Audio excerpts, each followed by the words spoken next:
Hi hello ಎಲ್ಲರಿಗೂ ನಮಸ್ಕಾರ friends, welcome back to my YouTube channel Spoorthi Academy. So ಇಂದಿನ ತರಗತಿಯಲ್ಲಿ ನಾವು ಸಿಟೆಟ್ 2024ರಲ್ಲಿ ನಡೆದಂಥ ಪರೀಕ್ಷೆ ಅಂತಂದರೆ ಜನವರಿ 21ರಂದು ನಡೆದಂಥ ಸಿಟೆಟ್ ಪರೀಕ್ಷೆಯ paper 2 language 1 Kannada question paper analysis ಮಾಡೋಣ ಫ್ರೆಂಡ್ಸ್. ಬಹಳಷ್ಟು ಜನ ಕಮೆಂಟ್ ಮಾಡಿ ತಿಳಿಸ್ತಾ ಇದ್ದೀರಾ ಫ್ರೆಂಡ್ಸ್. ಸೊ ಹಾಗಾಗಿ ನಿಮ್ಮೆಲ್ಲರ ಕೋರಿಕೆ ಮೇರೆಗೆ ಇಂದಿನ ತರಗತಿಯಲ್ಲಿ ನಾವು ಸಿಟೆಟ್ 2024ರಲ್ಲಿ ನಡೆದಂತಹ paper 2 language 1 Kannada question paper analysis ಮಾಡ್ತಾ ಇದ್ದೀವಿ. ಹಾಗಾದರೆ ಬನ್ನಿ ಫ್ರೆಂಡ್ಸ್, ಇಂದಿನ ತರಗತಿಯನ್ನು ನಾವು ನೋಡ್ಕೊಳ್ಳೋಣ. ಬುಕ್ಲೆಟ್ ಕೋಡ್ ಎಮ್ ನೋಡ್ಕೊಳ್ಳೋಣ ಫ್ರೆಂಡ್ಸ್. ಇಂದಿನ ತರಗತಿಯಲ್ಲಿ ನಾವು ಕೀ ಆನ್ಸರ್ಸ್ಗಳು ಕ್ವಿಕ್ಕಾಗಿ ನೋಡ್ಕೊಳ್ಳೋಣ. ಯಾರೆಲ್ಲ ಲ್ಯಾಂಗ್ವೇಜ್ 1 ಕನ್ನಡ ಅಂತ ಸಿಟೆಟಲ್ಲಿ ಸೆಲೆಕ್ಟ್ ಮಾಡ್ಕೊಂಡಿದ್ರೆ 91 to 120ವರೆಗೂ ಇರುವಂಥ ಕ್ವಶನ್ಸ್ಗಳನ್ನು ನಾವು ಬಿಡಿಸಬೇಕಾಗಿರುತ್ತದೆ. ಸಿಟೆಟಲ್ಲಿ ಕನ್ನಡ ಲ್ಯಾಂಗ್ವೇಜಲ್ಲಿ 2 ಪ್ಯಾಸೇಜ್ಗಳಿರ್ತವೆ ಫ್ರೆಂಡ್ಸ್. ಫಸ್ಟ್ ಪ್ಯಾಸೇಜನ್ನು ನೀವು ಓದ್ಕೊಳ್ಳಿ. ನಾನು ಸ್ಕ್ರಾಲ್ ಮಾಡ್ತಾ ಇದ್ದೀನಿ. ನಿಮ್ಮೆಲ್ಲರ ಹತ್ತಿರ ಈ ಕ್ವಶನ್ ಪೇಪರ್ ಕೂಡ ಇದ್ದಿರ್ಬೋದು. ಸೊ ಹಾಗಾಗಿ ಈ ಪ್ಯಾಸೇಜನ್ನು ನೀವು ಓದ್ಕೊಳ್ಳಿ. ಪ್ಯಾಸೇಜ್ ಓದ್ತಾ ಕೂತಿದ್ರೆ ವಿಡಿಯೋ ಲಾಂಗ್ ಆಗುತ್ತದೆ. ಇವಾಗ ನಾವು ಕ್ವಿಕ್ಕಾಗಿ ಕೀ ಆನ್ಸರ್ಸ್ಗಳಷ್ಟೇ ನೋಡ್ಕೊಳ್ಳೋಣ. ಕ್ವಶನ್ ನಂಬರ್ 91, ಊರೂರು ಇದರಲ್ಲಿರುವ ಸಂಧಿ ಯಾವುದು? ಊರೂರು ಎನ್ನುವ ಪದದಲ್ಲಿರುವ ಸಂಧಿ ಯಾವುದು ಅಂತ ಕೇಳಿರುವಂಥದ್ದು. ಸೊ ಹಾಗಾದರೆ ಇದಕ್ಕೆ ಸರಿಯಾದಂಥ ಉತ್ತರ ಅಂತಂದರೆ ಲೋಪಸಂಧಿಯಾಗಿದೆ. ಲೋಪಸಂಧಿಗೆ ಉದಾಹರಣೆ ಆಗಿರುವಂಥದ್ದು ಊರು ಅದಿಕ್ ಊರು ಎಂದು ಬಿಡಿಸಿದಾಗ ಲೋಪಸಂಧಿಗೆ ಉದಾಹರಣೆ ಆಗಿರುವಂಥದ್ದು. ನೆಕ್ಸ್ಟ್ ಕ್ವಶನ್ ನಂಬರ್ 92 ನೋಡ್ಕೊಳ್ಳೋಣ. ಪಡದಯ್ಯನವರ ಮಠ ಎಲ್ಲಿತ್ತು? ಇದು ಪ್ಯಾಸೇಜ್ಗೆ ಸಂಬಂಧಿಸಿದಂಥ ಕ್ವಶನ್ ಆಗಿದೆ ಫ್ರೆಂಡ್ಸ್. ನೀವು ಪ್ಯಾಸೇಜನ್ನು ಒನ್ ಟೈಮ್ ಓದ್ಕೊಳ್ಳಿ, ಈಸಿಯಾಗಿ ಇದು ಆನ್ಸರ್ ಮಾಡ್ಬೋದು. ಪಡದಯ್ಯನವರ ಮಠ ಎಲ್ಲಿತ್ತು ಅಂತಂದರೆ ವಾಡೆಯ ಬಲಬದಿಗೆ ಹೊಂದಿಕೊಂಡಂತೆ ಇತ್ತು. ನೆಕ್ಸ್ಟ್ ಕ್ವಶನ್ ನಂಬರ್ 93 ನೋಡ್ಕೊಳ್ಳಿ. ದಾನವನೊಡನೆ ಚಿಮಣ ಮೊದಲು ಹೋಗಿದ್ದು ಎಲ್ಲಿಗೆ? ದಾನವನೊಡನೆ ಚಿಮಣ ಮೊದಲು ಹೋಗಿದ್ದು ಮಠಕ್ಕೆ. ನೆಕ್ಸ್ಟ್ ನೋಡ್ಕೊಳ್ಳೋಣ. ಈ ಎಲ್ಲ ಕ್ವಶನ್ಸ್ಗಳು ಪ್ಯಾಸೇಜ್ಗೆ ಸಂಬಂಧಿಸಿದಂಥ ಕ್ವಶನ್ಸ್ಗಳು ಇದ್ದಾವೆ ಫ್ರೆಂಡ್ಸ್. ಅನಂತರದಲ್ಲಿ ನೆಕ್ಸ್ಟ್ ಕ್ವಶನ್ ನಂಬರ್ 94 ನೋಡ್ಕೊಳ್ಳಿ. ದೀಪ ಹಚ್ಚುವ ಹೊತ್ತು ಎಂದರೇನು ಅಂತ ಪ್ಯಾಸೇಜನ್ನು ನೀವು ಒನ್ ಟೈಮ್ ಓದ್ಕೊಳ್ಳಿ ಫ್ರೆಂಡ್ಸ್. ಆ ಪ್ಯಾಸೇಜನ್ನು ಓದಿದ ನಂತರ ಆ ಪ್ಯಾಸೇಜಲ್ಲಿ ಯಾವ ಟೈಮ್ಗೆ ದೀಪ ಹಚ್ಚುವ ಹೊತ್ತು ಅಂತ ಹೇಳಿದ್ದಾರೆ ಅಂತ ನೀವು ಕಮೆಂಟ್ ಮಾಡಿ ನನಗೆ ತಿಳಿಸ್ಬೇಕು. ಸಂಜೆ ಅಂತ ಹೇಳಿದ್ದಾರೆ, ಅಥವಾ ಬೆಳಗ್ಗೆ ಅಂತ ಹೇಳಿದ್ದಾರೆ, ಅಥವಾ ಮಧ್ಯರಾತ್ರಿ ಅಂತ ಹೇಳಿದ್ದಾರೆ, ಅಥವಾ ಬೆಳಗಿನ ಜಾವ ಅಂತ ಹೇಳಿದ್ದಾರೆ ಅಂತ ನೀವು ನನಗೆ ಆನ್ಸರ್ ಕಮೆಂಟ್ ಮಾಡಿ ತಿಳಿಸ್ಬೋದು. ನೀವು ಹೀಗೆ ಕೂಡ ಅಂದ್ಕೊಳ್ಬೋದು ಫ್ರೆಂಡ್ಸ್, ಬೆಳಗ್ಗೆನೂ ಹಚ್ತೀವಿ ಮೇಡಮ್ ಹಾಗೂ ಸಂಜೆನೂ ಹಚ್ತೀವಿ ಅಂತ ಅಂದ್ಕೊಳ್ಬೋದು. ಹಾಗಾದರೆ ಪ್ಯಾಸೇಜಲ್ಲಿ ಯಾವ ರೀತಿಯಾಗಿ ಕೊಟ್ಟಿದ್ದಾರೆ ಅಂತ ಆ ಪ್ಯಾಸೇಜನ್ನು ನಾವು ಓದ್ಕೊಂಡು ಅದಕ್ಕೆ ಆನ್ಸರ್ ಮಾಡಬೇಕಾಗುತ್ತದೆ. ಇದಕ್ಕೆ ಆನ್ಸರ್ ಅಂತಂದರೆ ಫ್ರೆಂಡ್ಸ್ ಸಂಜೆ ಎನ್ನುವುದು ಸರಿಯಾದಂಥ ಉತ್ತರ ಆಗುತ್ತದೆ. ಕ್ವಶನ್ ನಂಬರ್ 95 ನೋಡ್ಕೊಳ್ಳಿ. ವಿಶ್ವಾಸ ಪದದ ವಿರುದ್ಧಾರ್ಥಕ ಪದ ಯಾವುದು ಅಂತ ಕೇಳಿರುವಂಥದ್ದು. ವಿಶ್ವಾಸ ಪದದ ವಿರುದ್ಧಾರ್ಥಕ ಪದ ಅಂತಂದರೆ ಈಸಿಯಾಗಿ ಐಡೆಂಟಿಫೈ ಮಾಡ್ಬೋದು. ಅವಿಶ್ವಾಸ ಎನ್ನುವುದು ವಿಶ್ವಾಸ ಪದಕ್ಕೆ ವಿರುದ್ಧಾರ್ಥಕ ಪದವಾಗಿದೆ. ನೆಕ್ಸ್ಟ್ ಕ್ವಶನ್ ನಂಬರ್ 96, ಶಾಣೆತನಕ್ಕೆ ಬೇಲಿನ ಇಲ್ಲ ಎಂಬ ಮಾತು ಏನನ್ನು ಸೂಚಿಸುತ್ತದೆ ಅಂತ ಕೇಳಿರುವಂಥದ್ದು. ಸೊ ಇದಕ್ಕೆ ಸರಿಯಾದಂಥ ಉತ್ತರ ಅಂತಂದರೆ ಆಪ್ಷನ್ ನಂಬರ್ 1 ಆಗಿದೆ ಫ್ರೆಂಡ್ಸ್. ಪಡದಯ್ಯನ ಬುದ್ಧಿವಂತಿಕೆಗೆ ಎಣೆಯೇ ಇಲ್ಲ ಎನ್ನುವುದು ಸರಿಯಾದಂಥ ಉತ್ತರವಾಗಿರುವಂಥದ್ದು. ಹೆಣ್ಣುಗಳಿಂದ ಪದದಲ್ಲಿರುವ ವಿಭಕ್ತಿ ಪ್ರತ್ಯಯ ಯಾವುದು ಅಂತ ಕೇಳಿರುವಂಥದ್ದು. ಇಲ್ಲಿ ಯಾವ ಪ್ರತ್ಯಯ ಬಂದಿದೆ ಅಂತಂದರೆ ಇಂದ ಎನ್ನುವ ಪ್ರತ್ಯಯ ಬಂದಿದೆ ಫ್ರೆಂಡ್ಸ್. ಇಲ್ಲಿ ಇಂದ ಎನ್ನುವ ಪ್ರತ್ಯಯ ಯಾವ ವಿಭಕ್ತಿ ಪ್ರತ್ಯಯದಲ್ಲಿ ಬರುತ್ತದೆ ಅಂತ ನಾವು ನೋಡ್ಕೊಳ್ಬೇಕು. ಪ್ರಥಮ ವಿಭಕ್ತಿಯಲ್ಲಿ ಉ ಎನ್ನುವ ಪ್ರತ್ಯಯ ಬರುತ್ತದೆ. ಪ್ರಥಮ ಉ, ದ್ವಿತೀಯ ಅನ್ನು, ತೃತೀಯ ಇಂದ. ತೃತೀಯ ವಿಭಕ್ತಿಗೆ ಇಂದ ಎನ್ನುವ ಪ್ರತ್ಯಯ ಹಚ್ಚುವುದರ ಮೂಲಕ ಕಣ್ಣುಗಳಿಂದ ಎನ್ನುವ ಶಬ್ದ ಆಗಿದೆ. ಸೊ ಹಾಗಾಗಿ ಇದಕ್ಕೆ ಸರಿಯಾದಂಥ ಉತ್ತರ ಆಪ್ಷನ್ ನಂಬರ್ 3 ಆಗಿದೆ ಫ್ರೆಂಡ್ಸ್. ಕಣ್ಣುಗಳಿಂದ ಎನ್ನುವುದು ತೃತೀಯ ವಿಭಕ್ತಿ ಪ್ರತ್ಯಯಗೆ ಉದಾಹರಣೆಯಾಗಿರುವಂಥದ್ದು.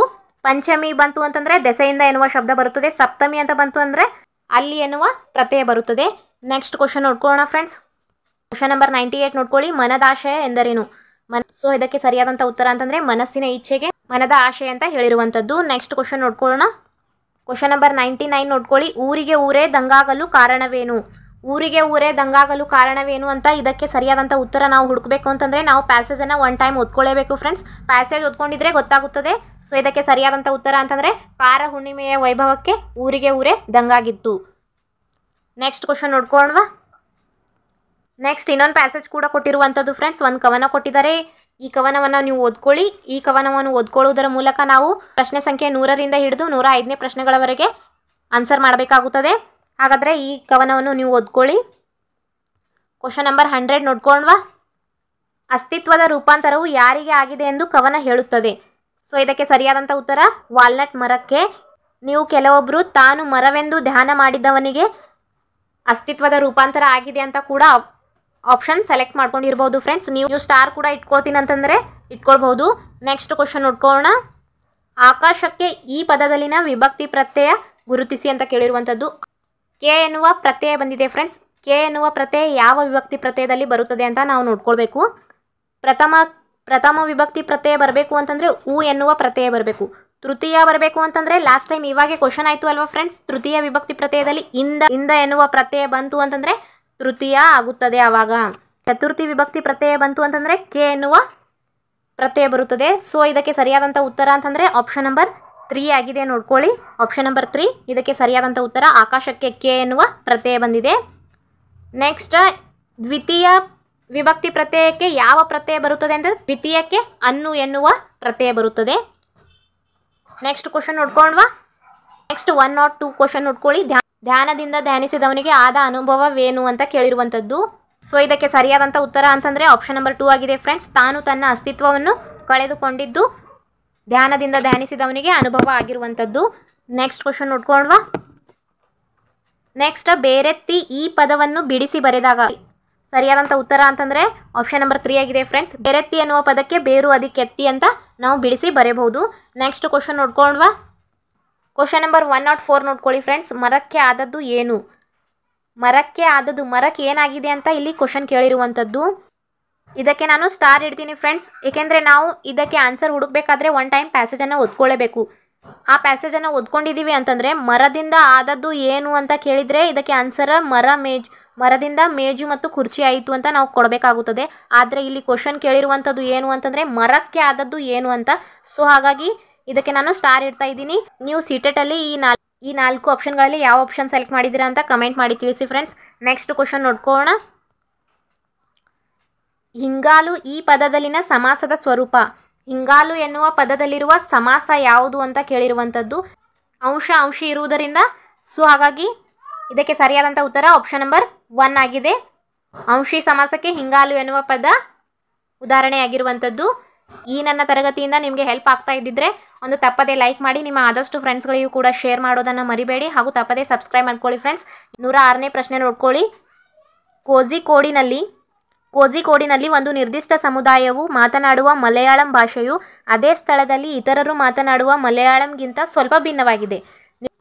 ನಿರ್ದಿಷ್ಟ ಸಮುದಾಯವು ಮಾತನಾಡುವ ಮಲಯಾಳಮನ್ನು ಏನೆಂದು ಕರೆಯಲಾಗಿದೆ? ಇಲ್ಲಿ ಕ್ವಶನ್ ಏನು ಕೇಳಿದ್ದಾರೆ ಅಂತಂದರೆ ಇದು ಒಂದು ಕೋಜಿಕೋಡಿ ಎನ್ನುವ ಪ್ರದೇಶ ಇದೆ ಅಂತ ತಿಳ್ಕೊಳ್ಳಿ. ಈ ಬಾಕ್ಸ್ ಏನಾಗಿದೆ ಅಂತಂದರೆ ಕೋಜಿಕೋಡಿ ಎನ್ನುವ ಪ್ರದೇಶ. ಈ ಕೋಜಿಕೋಡಿ ಎನ್ನುವ ಪ್ರದೇಶದಲ್ಲಿ ಎಲ್ಲರೂ ಏನು ಮಾತಾಡ್ತಾರೆ? ಮಲಯಾಳಂ ಭಾಷೆ ಮಾತಾಡ್ತಾರೆ. ಏನು ಮಾತಾಡ್ತಾರೆ ಫ್ರೆಂಡ್ಸ್? ಮಲಯಾಳಂ ಭಾಷೆ ಮಾತಾಡ್ತಾರೆ. ಈ ಬಾಕ್ಸ್ ಫಿಲ್ ಮಾಡಿರುವಂಥದ್ದು ಏನು ಅಂತಂದರೆ ಒಂದು ನಿರ್ದಿಷ್ಟ ಸಮುದಾಯ, ಕೋಜಿಕೋಡಿಯಲ್ಲಿ ಮಾತನಾಡುವಂಥ ಭಾಷೆ ಯಾವುದು? ಮಲಯಾಳಂ ಭಾಷೆಯಲ್ಲಿಯೇ ಸ್ವಲ್ಪ ಭಿನ್ನವಾಗಿ ಮಾತನಾಡುವಂಥವ್ರು ಯಾರು ಅಂತಂದರೆ ನಿರ್ದಿಷ್ಟ ಸಮುದಾಯ. ಸ್ವಲ್ಪ ಭಿನ್ನವಾಗಿ ಮಾತನಾಡುವಂಥ ಸಮುದಾಯಕ್ಕೆ ಏನಂತ ಕರಿತೀವಿ ಅಂತ ಕೇಳ್ತಾ ಇದ್ದಾರೆ. ಸೊ ಇದಕ್ಕೆ ಸರಿಯಾದಂಥ ಉತ್ತರ ಅಂತಂದರೆ ಆಪ್ಷನ್ ನಂಬರ್ 3 ಆಗಿದೆ ಫ್ರೆಂಡ್ಸ್. ಮಲಯಾಳಂ ಭಾಷೆಯ ಸಾಮಾಜಿಕ ಉಪಭಾಷೆ ಅಂತ ಕರೀತಾರೆ. ನೆಕ್ಸ್ಟ್ ಕ್ವಶನ್ ನೋಡ್ಕೊಂಡ್ವಾ. ಕ್ವಶನ್ ನಂಬರ್ 107 ನೋಡ್ಕೊಳ್ಳಿ. ವಿವಿಧ ಗುಂಪುಗಳಲ್ಲಿರುವ ಕಲಿಯುವವರಿಗೆ ಈ ಮುಂದಿನ ಕಲಿಕಾ ಕೆಲಸವನ್ನು ನೀಡಲಾಗುತ್ತದೆ. ಈ ಶಬ್ದ ಸಂಪತ್ತಿನ ಕಲಿಕಾ ಚಟುವಟಿಕೆಯನ್ನು ಏನೆಂದು ಕರೆಯುತ್ತಾರೆ? ವಿವಿಧ ಗುಂಪುಗಳಿದ್ದಾವೆ. ಅದರಲ್ಲಿ ಕಲಿಯುವವರಿಗೆ ಅಂತಂದರೆ ವಿದ್ಯಾರ್ಥಿಗಳಿಗೆ ಏನು ಕೊಡ್ತಾ ಇದ್ದಾರೆ? ಕಲಿಕಾ ಕೆಲಸವನ್ನು ಕೊಡ್ತಾ ಇದ್ದಾರೆ. ಕಲಿಕಾ ಕೆಲಸ ಏನಂತ ಇದೆ ನೋಡ್ಕೊಳ್ಳಿ. ಈ ಮುಂದಿನ ಪದಗಳಿಗೆ ಸಂಬಂಧಿಸಿದ ಪದಗಳು ಹಾಗೂ ಪದಾವಳಿಗಳನ್ನು ಗುರುತಿಸಬೇಕು. ಯಾವೆಲ್ಲ ಪದಗಳು ಕೊಟ್ಟಿದ್ದಾರೆ ನೋಡ್ಕೊಳ್ಳಿ. ಕುಟುಂಬ, ಸಂಬಂಧ, ಭಾವನೆ, ಈ ಎಲ್ಲ ಪದಗಳು ಕೊಟ್ಟಿರುವಂಥದ್ದು. ಸೊ ಹಾಗಾದರೆ ಇದಕ್ಕೆ ಸರಿಯಾದಂಥ ಉತ್ತರ ಅಂತಂದರೆ ಪದಜಾಲ ಅಥವಾ ವರ್ಡ್ ವೆಬ್ ಅಂತ ಕರಿಬೋದು. ನೆಕ್ಸ್ಟ್